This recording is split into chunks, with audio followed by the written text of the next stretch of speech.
Over Christmas, I was having a pointless conversation with someone very boring, but during it they posed a genuinely interesting question. What is the most depressing country in the world? It's hard to answer because there are different ways to look at it. You could link misery to poverty and simply say the poorest country is the most depressing. Or you could link it to a lack of physical beauty and simply pick Luxembourg. It seems to me the question can only be answered by looking at a combination of factors. And with that in mind, the place I immediately think of is North Korea. Because despite my love of everything North Korean, most agree the country is basically a big prison. But a place as interesting as North Korea cannot be called the most depressing. It's the law. As it happens, there is an indicator called the Misery Index. Created by an American economist, its goal is to determine how miserable the average citizen of each country is, based on economic factors. And consistently ranked the most miserable country on earth is Zimbabwe. It may surprise you to hear that I've never been to Zimbabwe, but I can see why people there are so miserable.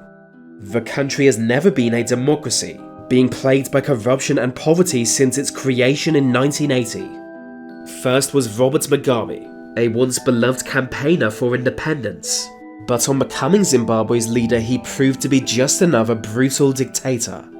But even among dictators he was seen as crazy, introducing economic policies that made no sense to anyone. I won't bore you with the details because economics is for losers. But by the early 2000s, the country was on its knees. The daily inflation rate was 98%, meaning the price of goods rose multiple times a day. To keep up, the government just kept printing more money. In 2008, inflation rose by 79 billion% a month. At one point, they printed a $100 trillion bill. Then in 2009, they abolished their own currency. Since then, Mugabe was forced out of power. But in his place another dictator emerged, and the situation has gotten little better. The cost of living is far higher than the average wage, and even doctors and lawyers can't afford the journey to work. So that's not good. There's also crime, disease, and a general lack of hope. But there are several other candidates for the most depressing country.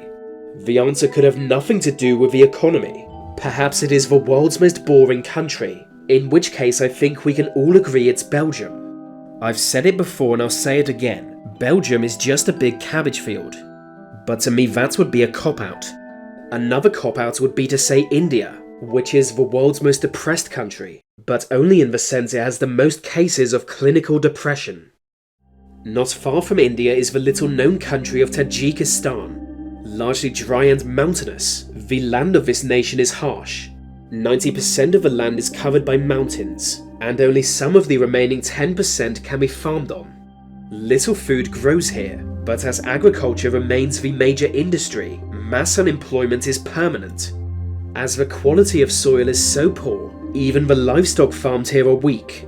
29% of Tajikistan's economy comes from immigrant remittances, that is, money sent home by Tajiks working abroad. No other country is so reliant on remittances. Without it, their economy would collapse.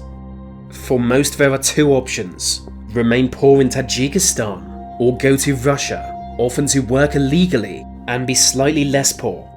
The countryside, towns and cities are all bleak. There is nowhere in the country a person would want to live. Luckily, the country is ruled by an insane dictator. Having been in power since 1994, Emomali Rahman has basically spent the last 20 years banning things he hates, like facial hair or Russian surnames. It's almost like he has a problem with bearded Russians. But even a funny dictator cannot save Tajikistan. It's a grim place.